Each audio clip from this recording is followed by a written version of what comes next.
తమిళంలో ఏదైతే ఇస్తూ వచ్చామో, యేసుక్రీస్తు ప్రభు శిలువలో చనిపోయిన తర్వాత ఎందుకని 3 రోజులు మాత్రమే సమాధిలో ఉన్నాడు అన్నది ఇక్కడ మన అంశం. కాబట్టి ఈరోజు దేవుని ఆత్మనే మనకి ఏదైనా బయలుపరచాలి. అందుకని మత్తయి సువార్త 13:34లో దేవుడు చాలా స్పష్టమైనటువంటి ఒక వాగ్దానాన్ని ఇచ్చాడు. ఏమనంటే, లోకం పుట్టినది మొదలుకొని మరుగు చేయబడినటువంటి విషయాలను నేను చెప్తాను, నా నోరు తెరిచి నేను మీకు తెలియజేస్తాను అని చెప్తూ వచ్చాడు. కాబట్టి ఇక్కడ మనం చూస్తే మూడవ రోజు ఆదామును తయారు చేసినట్టుగా చాలా స్పష్టంగా మనకి అక్కడ అర్థమవుతుంది. అంటే మొదటి రోజు దేవుడు భూమి ఆకాశంలో సృజించి ఆకాశంలో సూర్యచంద్ర నక్షత్రాలను కలుగు చేసిన తర్వాత అస్తమయం ఉదయం కలిగింది. రెండవ రోజు జలాల్లో వాటన్నిటిని కూడా కలుగు చేస్తూ వచ్చాడు. ఆ తర్వాత మూడవ రోజు భూమి మీద ఏ చెట్టు కానీ పొద కానీ ఎలాంటివి ఏమి లేనప్పుడు నరుని నిర్మించినట్టుగా మనకి ఇక్కడ చాలా స్పష్టంగా కనిపిస్తుంది. ఆ తర్వాత మనము ఇక్కడ మూడవ రోజు మానవుడు నిర్మించబడ్డాడు అనడానికి, ఆ తర్వాత మనం ప్రకటన గ్రంథంలో చూసినప్పుడు ఏమనుంటుందంటే, అక్కడ క్రూర మృగము గురించి రాయబడినప్పుడు అక్కడ ఏమనుంటుందంటే, క్రయ విక్రయములు చెల్లించుటకు అధికారము ఇవ్వబడుతుంది. ఎప్పుడు? ఆ సాతాను ముద్ర వేసుకున్నప్పుడు. అయితే ఆ సంఖ్య ఏదో కాదు, 666. అది మానవుని సంఖ్యయే, జ్ఞానము గలవాడు దానిని లెక్కించునుగాక అని చెప్తాడు ప్రకటన గ్రంథంలో. అంటే ఇక్కడ మనము చాలా స్పష్టంగా తెలుసుకోవాల్సినటువంటి సత్యం ఏంటంటే, మానవుని సంఖ్య 6. ఇప్పుడు చాలా జాగ్రత్తగా గమనించండి, చిన్న లాజికల్ పాయింట్స్ అంతే. అక్కడ లూకాసు వార్త 3వ అధ్యాయం ఆఖరి వచనంలో ఏమనుంటుందంటే, ఆదాము దేవుని కుమారుడు అనబడెను అని ఉంటుంది. అయితే ఆదాము ఎవరి కుమారుడు? దేవుని కుమారుడు ఆదాము. మానవుని కుమారుడు ఆదాము కాదు, ఆదాము దేవుని కుమారుడు. హవ్వ 6వ రోజు నిర్మించబడ్డది. హవ్వ ద్వారా వచ్చినటువంటి సంతానం ఏదైతే ఉందో వారు మానవ సంఖ్యకు సంబంధించిన వాళ్ళే, కానీ ఆదాము మానవుని సంఖ్యకు సంబంధించిన వాడు కాదు. ఆయన దేవుని సంతానము. ఆయన ఆజ్ఞ అతిక్రమించడం వల్ల పాపం అనేది సంక్రమించింది, కానీ ఆయన మానవుడు, ఆయన మానవ సంతానంగా ఆయన పరిగణింపబడాడు అని చాలా స్పష్టంగా సత్యం. ఏంటంటే ఇక్కడ యేసుక్రీస్తు ప్రభు 3 రోజులు సమాధిలో ఉండడానికి గల కారణం ఏంటంటే, ఆదాము 3వ రోజు నిర్మించబడ్డాడు కనుక ఆయన యొక్క కల్వరి శిలువలో 3 రోజులు చనిపోయిన తర్వాత ఆ సమాధిలో ఉన్నాడు. అంటే ఆ యొక్క first day, second day, third day ఆదాము లేడు. ఆయన అంటే ఆ 3 రోజులు ఆదాము లేడు. యాక్చువల్గా చెప్పాలి అంటే ఆదాము 6వ రోజు నిర్మించబడితే యేసుక్రీస్తు ప్రభు 6 days సమాధిలో ఉండాలి. ఇది నేను దేవుని ఆత్మ ద్వారా తెలుసుకున్నటువంటి సత్యం. ఏంటంటే ఆదాము 6వ రోజు నిర్మించబడితే యేసుక్రీస్తు ప్రభు 6 రోజులు సమాధిలో ఉండాలి. 6 రోజులు సమాధిలో ఉండాలి. ఎందుకని యేసుక్రీస్తు ప్రభు 3 రోజులు ఉండాల్సి వచ్చింది సమాధిలో అంటే, ఆదాము 3వ రోజు నిర్మించబడ్డాడు కనుక యేసుక్రీస్తు ప్రభు 3 రోజులు సమాధిలో ఉన్నాడు. ఆదాము ఒకవేళ 6వ రోజు నిర్మించబడి ఉంటే యేసుక్రీస్తు ప్రభు ఖచ్చితంగా 6 రోజులు సమాధిలో ఉండాలి. చాలా జాగ్రత్తగా గమనించండి.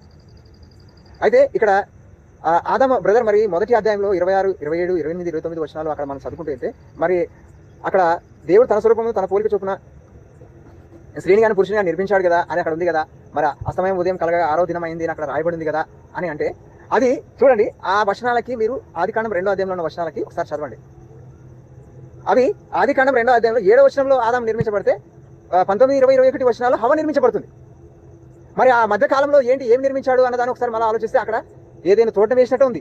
ఆ తర్వాత ఆదాము కొరకు సాటి అయిన సహాయంగా జంతువులను నిర్మించినట్టుగా ఉంది. తెలుసా, మనం ఆశ్చర్యపోవాల్సినటువంటి విషయం ఏంటంటే, ఆదాముకు సాటి అయిన అంటే నరుడు ఒంటరిగా ఉండటం మంచిది కాదు, వాడికి సాటి అయిన సహాయం కొరకు నేను దేనైనా నిర్మించాలి అని జంతువులను నిర్మించినట్టుగా అక్కడ ఉంది. ఆదాముకు సాటి అయిన సహాయంగా ఎవరిని నిర్మించాడు? జంతువులు నిర్మించాడు.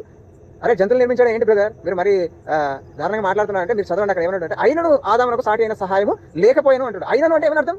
నేను జంతువులను కలిపి చేసినా కూడా, ఆ ఏదైనా తోటలు వేసినా, ఏదైనా తోటలో అన్ని ఇచ్చాను ఆయన తనకు, అయినా కూడా లేదు. ఆ జంతువులను తయారు చేసినా కూడా ఆయనకు సాటి అయిన సహాయంగా లేదే అని అప్పుడు రెండో ఆప్షన్గా ఆదామును గాఢ నిద్ర కలుగు చేసి అప్పుడు తనకు సాటి అయిన సహాయంగా తన ప్రక్కటెముకతో స్త్రీనిగా నిర్మించి తన ఎదురు తీసుకొచ్చాడు. అప్పుడు రెండోసారి ఆదాము హవ్వను తీసుకొచ్చినప్పుడు అప్పుడు ఆదాముకు సాటి అయిన సహాయంగా ఆ స్త్రీ వచ్చినప్పుడు అప్పుడు దేవుడు ఇది కరెక్ట్, ఇప్పుడు సృష్టి సంపూర్ణం చేయబడ్డది అని అక్కడ మనకు చాలా స్పష్టంగా అర్థమవుతుంది. కాబట్టి ఈ రెండు అధ్యాయాలను మనం ఎప్పుడైతే కలిపి చదువుతామో అప్పుడు మనకి ఈ స్పష్టత అనేది దేవుని ఆత్మ. అందుకనే మళ్ళీ చెప్తున్నాడు, మత్తయి సువార్త 13వ అధ్యాయం 34వ వచనంలో యేసుక్రీస్తు ప్రభు అందుకని చాలా స్పష్టంగా చెప్తూ వచ్చాడు, లోకము పుట్టినది మొదలుకొని అంటున్నాడు. ఫైనల్గా లోకము పుట్టినది మొదలుకొని మరుగు చేయబడిన సంగతులను నా నోరు తెరిచి నేను బోధిస్తాను, మీకు తెలియజేస్తాను. చాలా ఉన్నాయి, చాలా విషయాలు ఉన్నాయి, మరుగు చేయబడిన విషయాలు. కాబట్టి ఇక్కడ రాయబడిలో కావచ్చు, ఇది అటు ఇటు ఉండొచ్చు, వెనక్కి ముందుకు ఉండొచ్చు, ఒకటి కింద ఒకటి పైన ఉండొచ్చు, లేకపోతే ఒకటి ముందు ఉండొచ్చు, ఒకటి వెనక ఉండొచ్చు. కానీ వాటన్నిటిని మనం సరైనటువంటి పద్ధతిలో మనం సమకూర్చుకొని ఎప్పుడైతే చదువుతామో మనకు, అందుకనే యేసుక్రీస్తు ప్రభు మనకు ఆత్మనిచ్చాడు. ఈరోజు మనకు బైబిల్ని మనం చదివిన తర్వాత మనకు ఆత్మ బోధిస్తేనే మనకు అర్థమవుతుంది బైబిల్. మళ్ళీ చెప్తున్నా, ఫైనల్గా ఈ లైవ్ క్లోజ్ చేసేటప్పుడు నేను ఫైనల్గా దేవుని వాక్యం మనకు అర్థం అవ్వాలి అంటే వాక్యం ఎవరైనా చదువుతారు, నువ్వు చదువుతావు, నేను చదువుతావు, ప్రపంచంలో ఉన్న ప్రతి మనిషి చదువుతాడు. కానీ ఆ వాక్యం చదివినది నీకు అర్థం అవ్వాలి అంటే పరిశుద్ధాత్మ దేవుడు ఉంటేనే నీకు అర్థం అవుతుంది. లేదంటే చదివి వేస్ట్, వ్యర్థం. నువ్వు దేవుని వాక్యము చదివినప్పుడు నీకు అర్థం అవ్వాలి అంటే దేవుని ఆత్మ ఉంటేనే ఆ ఆత్మ నువ్వు చదివిన ఆ వాక్యాన్ని నీకు బోధిస్తుంది, చెప్తుంది. ఇప్పటివరకు నువ్వు ఈ అధ్యాయం చదివావు, ఈ వచనాన్ని చదివినావు, ఈ బైబిల్ అంతా చదివినావు, అయితే దాన్ని నేను ఇప్పుడు నీకు బోధించాలి. ఐ విల్ టీచ్ యూ అంటే నేను నీకు బోధించాలి. చదివితే అర్థం అవ్వదు. ఆ చదివిన వాక్యాన్ని నీకు అప్పుడు పరిశుద్ధాత్మ ఎప్పుడైతే బోధిస్తుందో అప్పుడు నీకు అర్థమవుతుంది. కాబట్టి మనము చదివేసి మనం ఏదో ఇక్కడ దేవుడు ఇలా చేశాడు, ఇలా చేశాడు, ఇలా చేశాడు, ఇలా చేశాడు, ఇలా రాయబడింది అని మనం అర్థం చేసుకుంటే కాదు. మనం చదివిన తర్వాత దేవుని ఆత్మను అడగాలి, దాని మీద ఆధారపడాలా. వాట్ ఇస్ దిస్, ఇక్కడ ఏముంది, ఇక్కడ ఏముంది, నేను చదివాను, ఇక్కడ ఈ విధంగా ఈ విధంగా ఈ విధంగా రాయబడ్డది, ఈ విధంగా ఈ విధంగా సమకూర్చబడ్డది, ఇప్పుడు నేను చదివినాను, ఇప్పుడు దీని గురించి నాకు చెప్పు అని ఎప్పుడైతే మనం దేవుని ఆత్మ మీద ఎప్పుడైతే మనం ఆధారపడతామో అప్పుడు నీకు దేవుని ఆత్మ నువ్వు చదివిన దాన్ని నీకు ఎక్స్ప్లెయిన్ చేయడానికి స్టార్ట్ చేస్తుంది. అడిగినావా ఎప్పుడన్నా?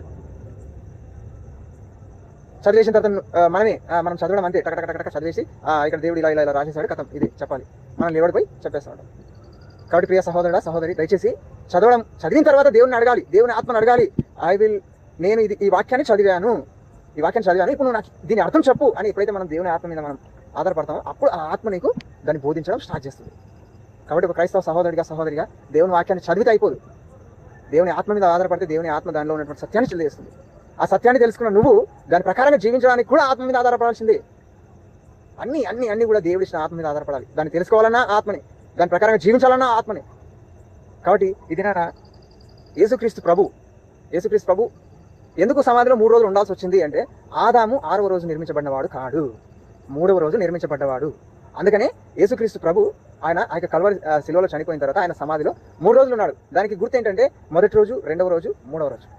మళ్ళీ తిరిగి అదే 3వ రోజు ఆదాము నిర్మించబడినట్టుగా ఆయన ఏదైతే ఆ మహిమను పోగొట్టుకున్నాడో ఆ 3 రోజులు ఆ సమాధిలో ఉండి మళ్ళీ తిరిగి ఆ మహిమను ఆదాము పోగొట్టుకున్న ఆ మహిమ శరీరాన్ని, ఆ మహిమను, ఆ పరలోక రాజ్యపు వారసత్వాన్ని మళ్ళీ ఆయన తిరిగి సంపాదించుకొని ఇప్పుడు అది పోగొట్టుకున్న 3వ రోజు నిర్మించబడిన ఆదాముతో పాటు ఆదాముకు అవ్వకు జన్మించినటువంటి సర్ప సంతానమైనటువంటి నీకు నాకు ఈ ప్రపంచంలో ప్రతి మనిషికి కూడా తిరిగి మళ్ళీ ఆ మొదట్లో ఉన్నటువంటి ఆ మహిమను, ఆ సమస్తాన్ని కూడా ఆయన ఆ 3వ రోజు తిరిగి లేచి ఆయన దాన్ని సంపాదించుకున్నవాడుగా ఉన్నాడు. ఆయన అంగీకరించిన వారికి తిరిగి అది ఇచ్చేవాడుగా ఉన్నాడు. కాబట్టి ప్రియ సహోదరుడా, సహోదరి, ఆదాము మొదటి రోజు లేడు, 2వ రోజు లేడు, 3వ రోజు ఆయన నిర్మించబడ్డాడు.